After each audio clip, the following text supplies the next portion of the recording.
Welcome back to a very special episode of the Golden Whiskers Podcast. Today kicks off a new series I'm calling They Saved Me First. So, this series is all about animals who show up for us when we need them most. The ones that, stick by our sides when life gets hard and somehow help keep us going. So, sometimes they help us smile again, sometimes they just sit with us in the mess, but either way, they make a difference. So, you're going to hear real stories from people who've been through loss or change or major life challenges and how a pet of any kind helped them through it. So, my guest today is Suzanne Jabour. She's a grief coach, a speaker, and a grieving mom. And the animal who's helped her through it all is her dog, Gus Gus, who became her daily reminder that joy and connection are still possible. Suzanne, welcome. Thanks for being here. Thank you. Thank you so much for having me. I'm thrilled to be your inaugural guest on this new, sidestep a little tiny bit for your Golden Whiskers family. That's amazing. Yeah, I appreciate that, and I know somebody has to be the first one, so you're Yeah, it. You're up to all bat. good. Yeah, we'll just see where this goes. We're just having a casual conversation here, but I know Gus Gus is your pup. Can you tell me what kind of dog is Gus Gus first off, and then how old is he? He's a rescue, so no one's entirely sure. The consensus among sort of dog walkers and vets, and when you Google images on the internet, is that he's a Maltese Terrier cross. Okay. So my rules for my daughter when she was looking for a dog for us was it had to be small enough for me to pick up when it was being bad, like when it was not doing what I needed it to do. Right. And it had to be non-shedding. So that's why we ended up with a cross that has that non-shedding piece to it. But he has a whole lot of terrier Okay. in that he's like very peppy and wants to sniff all the things and explore Mhm. everything and protect us from all of the imagined and real threats. I love it. And then how old is he? Oh, so our best guess is he's probably about 6. Okay. He was supposed Okay. to be younger than he was when we got him, and so it's all like he's a rescue, right? So it's all a guess. Yes. We've Oh, had yes. him now for 4 years.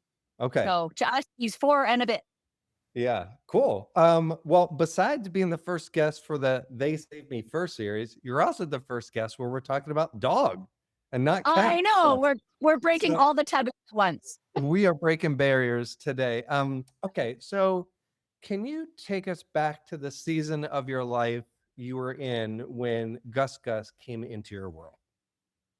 Yeah, we got Gus in the spring of 2021, and my daughter and I were in really a season of deep despair. My son Ben had died in September of 2020.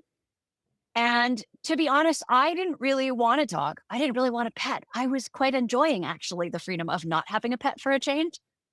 And at that moment in time, I would have done whatever my daughter thought would help her because that's what you do as a parent, right? She was like, I think we need a dog, mom. And I was like, really? You think? Like, I'm actually quite happy here on the couch, not doing anything that I don't need to. And she was quite determined that that was what we needed. And, she was so right because and I don't know, if people remember back to that time, everybody was getting pets, everybody was getting companions for at home because we were all home was our office and our home and our gym and our theater and all the things, our restaurant. So, people were really eager to bring in pets and it was really hard to find a small non-shedding dog. Mm. So she did all of the labor to find him. And we had looked at a few different, we'd had business with a couple of different dogs. And hilariously, when we visited with him, he was like the perfect little dog. He just very quietly walked around with us in this place that we were going for a walk with him. And we were like, oh, this seems great. Like he's great. He's cute. And like, it just seemed so good. We didn't know at the time he was actually quite ill.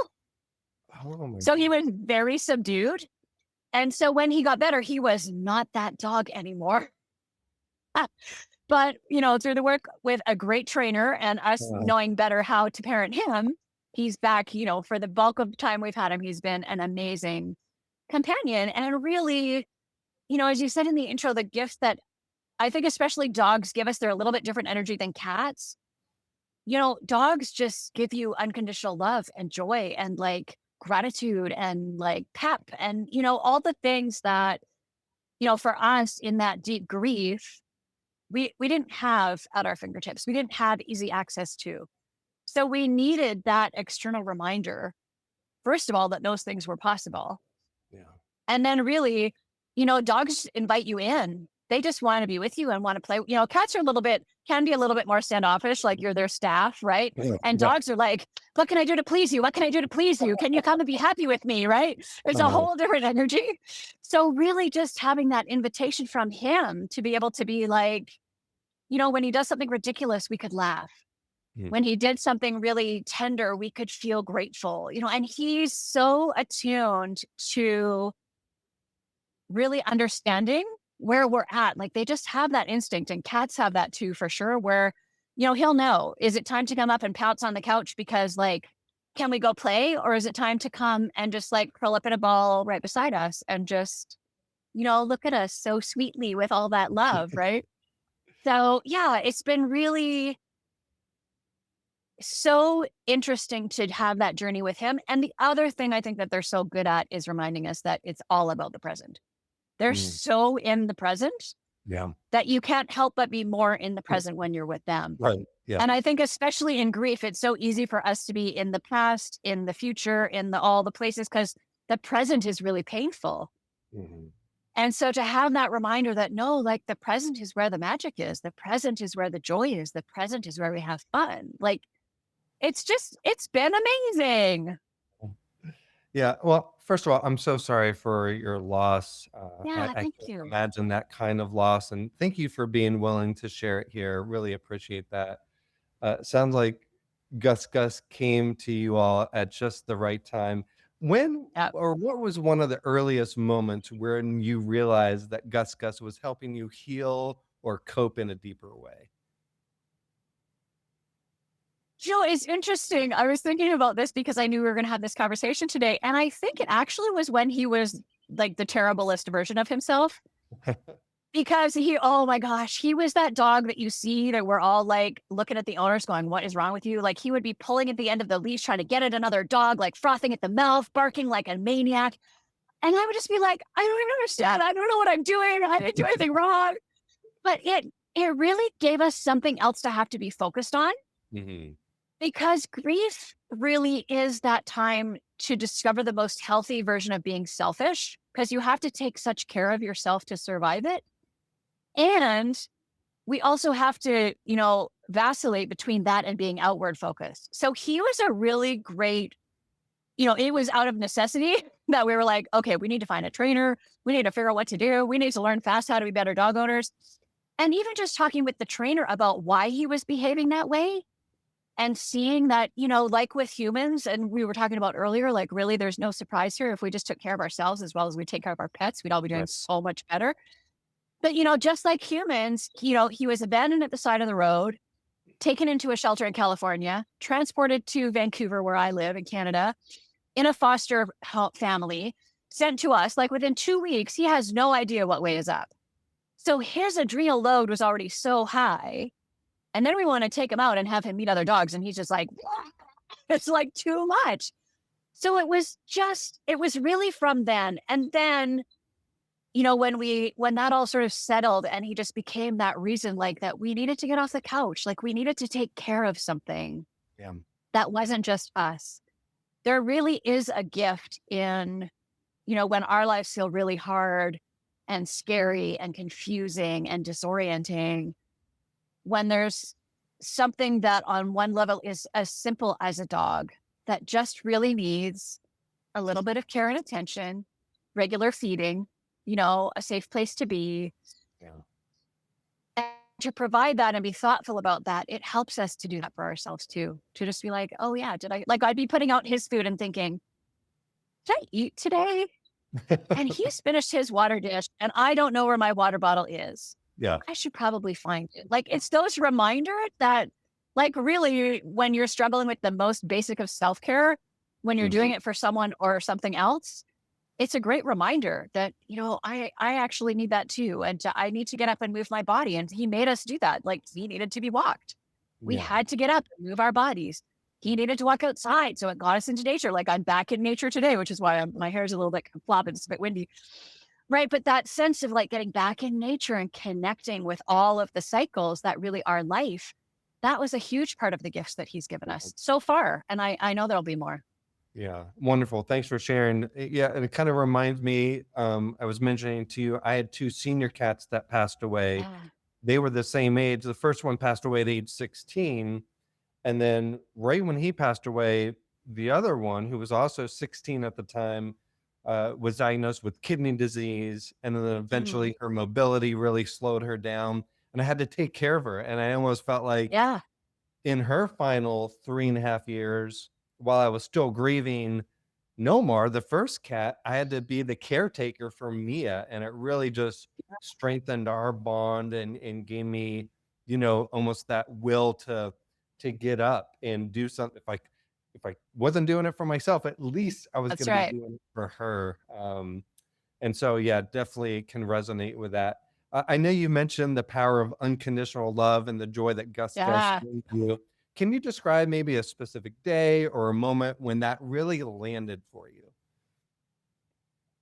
For me, it lands particularly sort of at the opposite extremes, right? It's when you come home and he's like, like so excited to see you and just running around and he's literally shaking. He's so thrilled that you came back. So that's one aspect of it for sure. And the other is sort of the opposite end when I'm having a griefy moment or a griefy day.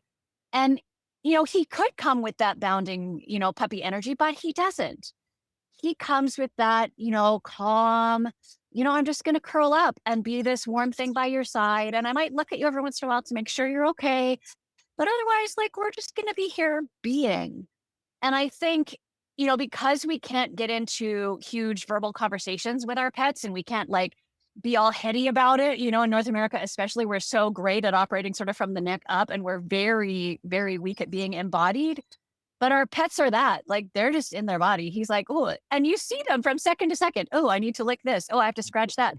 They're just full on. They know every sensation and they respond to it and take care of it. So that's kind of the two extremes of when that is, when he's like looking with those big, cartoon eyes, it's just melty. It's heart melty. There's nothing better than a pet greeting you at the door because my two 1-year-old Right. cats do that now. I'm like, they're so happy I'm Yeah. home. Do you get the slink between the legs? I miss that. Dogs don't do that slink between the legs that cats do. I do miss that sort of Yeah. figure eight cat, like remarking you as theirs, right? They're like, I'm going to make sure you smell like me when you come home and you smell like me when you leave. You mentioned Gus Gus kind of helping you in those moments where you wanted to stay present, be more calm. I wanted to dig into that a little bit more. How does caring for Gus Gus help you kind of really stay grounded during your grief? I mean, I think the best thing about it is that it has to happen, right? We're so good at kind of, especially when it comes to taking care of ourselves, at putting that kind of as the last thing. But Mhm. with him, like, and he's demanding, like in the most reasonable, sensible kind of way. Like he's a grazer. He doesn't have set meal times. He eats like a cat. He's a grazer. There's just always food there. And yes, we have the vet's approval to feed him that way. That's her recommendation. Anyone who's worried. Um, so he's a grazer. And so if I have missed out on keeping track of there being food in his bowl, he will like stand patiently at the bowl, like tapping it with his foot so it makes a noise on the ground. And then he'll come over and kind of look at me and I'm like, which sign is that? No, it's not they made to go outside. Which one is that? And then he'll go and stand by his bowl and just like tap it on the ground. So it's that sense of that regular things need to happen and that as it should be, the world continues. Mhm. Even though I have moments where it feels like my world has stopped, certainly less now. It's almost 5 years since Ben died. So less now than back at the beginning when it felt like that all the time. But they're just such a beautiful reminder that it's like, no, like it's a new day. We have to walk again. We have to eat again. We need to drink water again. We need to rest again. We need to play again. Like just because you did it yesterday, that doesn't count for today. Right. Like you need to do it all the time, even when it feels hard to do, even when life feels hard, we still have to do all the basics. And it's Yeah. just such a great reminder of that, which helps keep you sort of in the gentlest of motion. which is Mm, really what we need. yeah. I know when I've had a hard or challenging day, just to think about my two current cats who are Yeah. one, Nico and Milo are their names, and then just kind of petting them or just watching Yes. them. I actually have been starting to post video. So I have a Substack newsletter, which is where this podcast is housed. And I've started to post some videos of my cats grooming each other. They're Yeah. bonded brothers. They're bonded brothers. Aw. So they just Yeah. love each So other. cute. And I posted a video the other day of them grooming each other. I said, watch this if you need any calm in your day. And Yes. somebody commented, I didn't know I needed this type of calm in my life today, and Yeah. thank me for the video. Just watching them interact with each other is such a way to for me to stay grounded, and I'm sure you're Yeah. getting Gus Gus as well. And there's something tactile too, right? About keeping us grounded using all of our senses. And touch, I Mm, think, is one we don't use enough mm, when we're talking about staying grounded. And as you're saying, like just to be able to sit with him and just pet him. Like there's not a lot of other things in my life that would sit still for however many minutes while I just stroked them the same way over and over again. yeah, It's pretty much your pet, right? But there's something about that tactile connection to the world too that's really, I think, really helpful. And Gus has teddy bear fur, so it's really like it just feels lovely in your hand. nice. Um, and that's a piece of it too, right? That, yeah, watching them groom. He's a groomer. I swear in a past life he was a cat. He grazes, he grooms, he does all the things. If And I gave him a he's litter box, I bet he could figure out how to do it. yes. Um, yeah, but it's so interesting to just have that sense of calm, Mm, when they're not being hyper excited, having that puppy energy. There's something about animals generally that is very calm. mm, yeah. If Gus Gus could talk, he barks, he talks in his own language, but if he Yep. could talk in a language like English where we could understand, what do you think he'd say his mission has been in your life? Ooh. Oh, okay. So he's a lot of terrier. So his mission is 100% to protect us. Mm, Um, and he 100% understands that he's an emotional support animal. mm, He absolutely knows that. He absolutely knows that there are times when his job is to be silly and funny and make us laugh.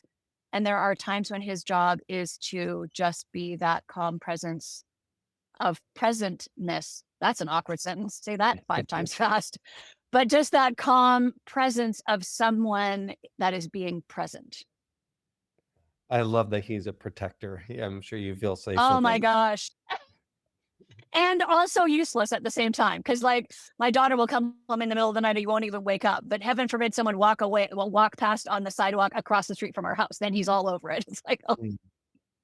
it's so funny. How have you witnessed Gus Gus and his relationship with your daughter and how it may have Mhm. helped her? Well, I mean, we have him because of her, and Mm, she was right. We needed a dog.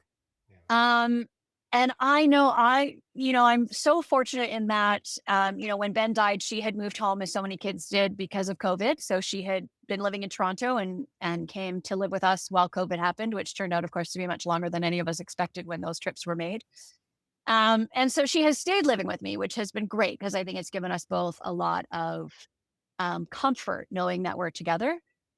And I don't know what happens when she eventually moves out because she is so bonded with him. And even now, she's been away for a few weeks for work. And so I sent her little Gus pictures, right? And she's like, oh, I miss him so much. I'm like, yeah, I miss you too, honey. She's like, oh, yeah, I miss you too, mom. But it's like, oh, but I miss the dog.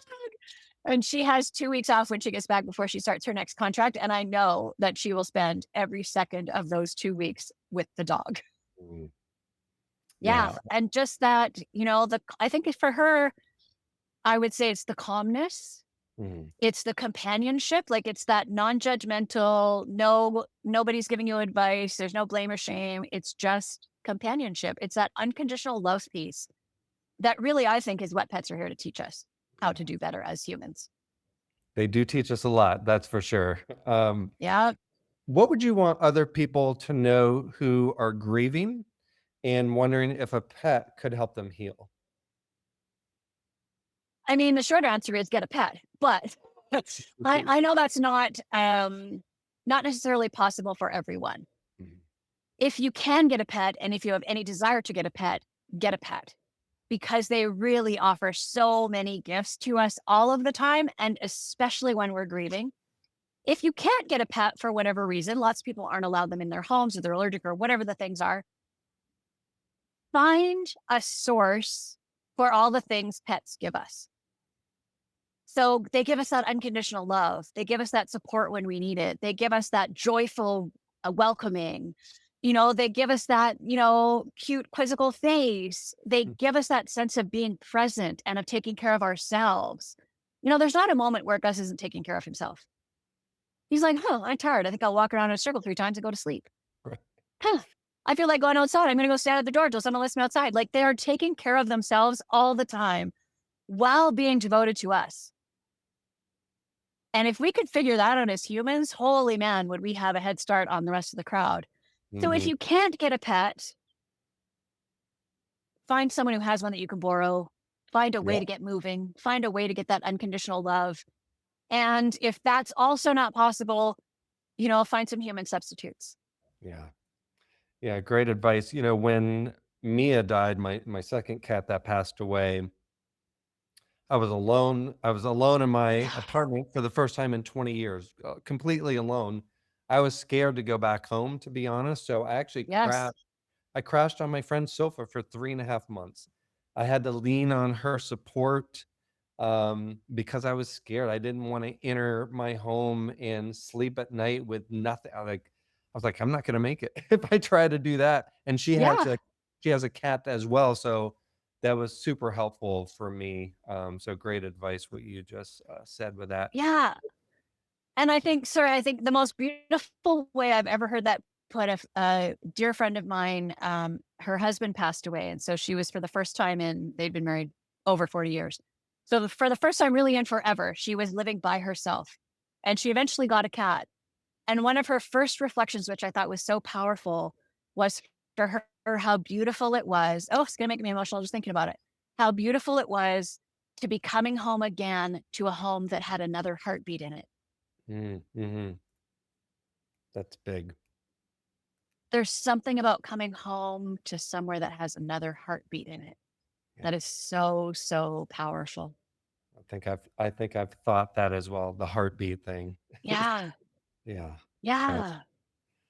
Yeah, thanks for sharing that. Let's start to wrap up. I want to end with this. Hmm. If Gus Gus were listening right now, he probably is. He knows Uh-oh. we're thinking about him. He He knows does. there's some energy out there. But if he were listening right now, what would you want to say to him? I would say to Gus Gus that he came to us at exactly the right time. He brought exactly the right challenges. He brought exactly the, mixed up stew of unconditional love and crazy puppy energy and just laying sleeping and needing care that helped us continue to take baby steps forward as we rebuilt our lives. And that those rebuilt lives are richer because he's in it. Mm, amazing. So heartfelt. I love it. So go ahead, Suzanne, and tell him that when you get back home. I will. Instead of being like, down, no, stop, sit, stop jumping on me. I'll just do that instead. Um, Before we wrap up, Suzanne, since grief is something a lot of listeners might be carrying right now, and I know you do grief education, is there Yeah. anything you'd like to share about the work you do or where folks could connect with you if they want to learn more? Yeah, thank you for that opportunity. I do all kinds of work around grief. So if you're a griever, I offer grief coaching. If you're someone who's trying to support someone, I offer workshops so that you can learn a little bit more about grief. You'll understand it better and really show up in a more meaningful way for folks. I just did a TEDx talk in January, so you can find my TEDx version of that on YouTube. And Mhm. I feel so blessed. I am literally, as far as I can find, the only Suzanne Jabour on all the socials. So SuzanneJabour.com is my website. I'm Suzanne Jabour on Facebook. I'm Suzanne Jabour on LinkedIn. All the places, Suzanne Jabour. Find me there. I love it. I will definitely link to all your accounts and websites and your YouTube talk. Congratulations on that. Your TEDx talk on Yeah, YouTube. thank you. Suzanne, Thank you. thanks for being here, being the first amazing guest for my They Save Me First series, and to brag all about Gus Gus. Really appreciated Thank you. hearing that heartfelt story. So thank you for being here. Yeah, thanks for launching this offshoot. It's such a great idea. And I think the more we can talk about what our pets are really giving us, they're such a gift. Yeah, thank you. Everybody, if today's conversation hit home with you, you're definitely not alone. And if you have a story of your own, how a pet helped you through something tough, I'd love to hear it. This series, They Save Me First, is all about honoring the quiet, powerful way our animals show up for us. So thanks for being here, and we'll talk to you next time. Bye, everybody.